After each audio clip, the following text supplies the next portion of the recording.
Hello बच्चों, चलिए प्रश्न को देखते हैं। प्रश्न है, प्रबल ऑक्सीकारकों के लिए सत्य कथन है। विकल्प ए के अपचयन विभव उच्च होते हैं, विकल्प बी के ऑक्सीकरण विभव उच्च होते हैं, विकल्प सी के अपचयन विभव निम्न होते हैं और विकल्प डी में इलेक्ट्रॉन त्यागने की उच्च प्रवृत्ति होती है। तो देखिए बच्चों, यहाँ पर बात करें प्रश्न की मुख्य अवधारणा की। मुख्य अवधारणा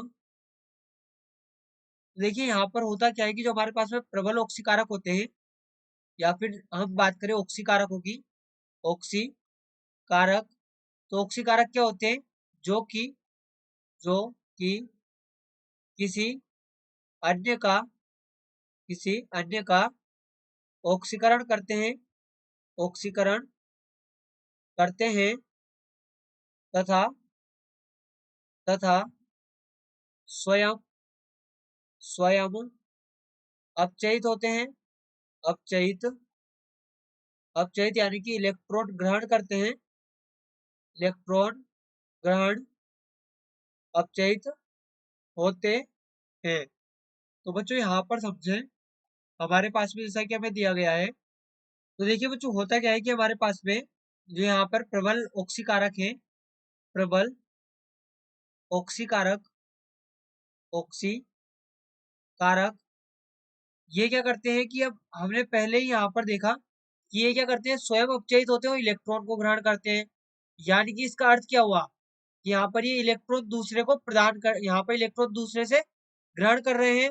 तो हमारे पास में विकल्प डी तो सीधे सीधे गलत हो गया कि इनमें इलेक्ट्रॉन त्यागने की उच्च प्रवृत्ति होती है। यदि इलेक्ट्रॉन त्यागेंगे तो फिर अपचयित यहाँ पर ये अपचयी कारक की तरह व्यवहार करेंगे, लेकिन ये ऑक्सी कारक है तो ये इलेक्ट्रॉन ग्रहण करते हैं। तो ये हमारे पास में गलत हो गया। अब देखिए प्रबल ऑक्सीकारक यदि है तो यहाँ पर ये क्या करेंगे, ये अपचयन करेंगे और इनका जो यहाँ पर अपचयन विभव होगा वो उच्च होगा, क्योंकि दूसरे का अपचयन कर रहे हैं, किसी अन्य का यहाँ पर ऑक्सीकरण कर रहे हैं, किसी अन्य का ऑक्सीकरण कर रहे हैं और स्वयं अपचयित हो रहे हैं। इसे इस प्रकार समझे कि ये स्वयं अपचयित हो रहे हैं, यानी कि होगा क्या, इनका अपचयन विभव यहाँ पर उच्च होगा। ये यहाँ पर स्वयं अपचयित हो रहे हैं, अपचयित हो रहे हैं, हो रहे हैं, यानी कि हम कह सकते हैं कि इनका जो अपचयन विभव होगा वो उच्च होगा। इनका अपचयन विभव इनका अपचयन विभव उच्च होगा। अब यहाँ पर देखिए दिया गया इनके अपचयन विभव निम्न होते हैं, तो ये तो गलत हो गया। ऑक्सीकरण विभव की बात करते हैं, यदि इनका ऑक्सीकरण विभव अधिक हुआ तो फिर ये स्वयं ऑक्सीकृत होने चाहिए, लेकिन ये स्वयं क्या हो रहे हैं, अपचयित हो रहे हैं। यानी कि हम क्या कहेंगे कि इनका अपचयन विभव उच्च होगा यदि ये प्रबल ऑक्सीकारक है, यानी कि इनमें स्वयं में अपचयित होने की भी प्रबल प्रवृत्ति होगी। और जब यहाँ पर प्रबल प्रवृत्ति है इनकी अपचयित होने की, तो यानी कि इनका जो अपचयन विभव है वो भी यहाँ पर उच्च होगा।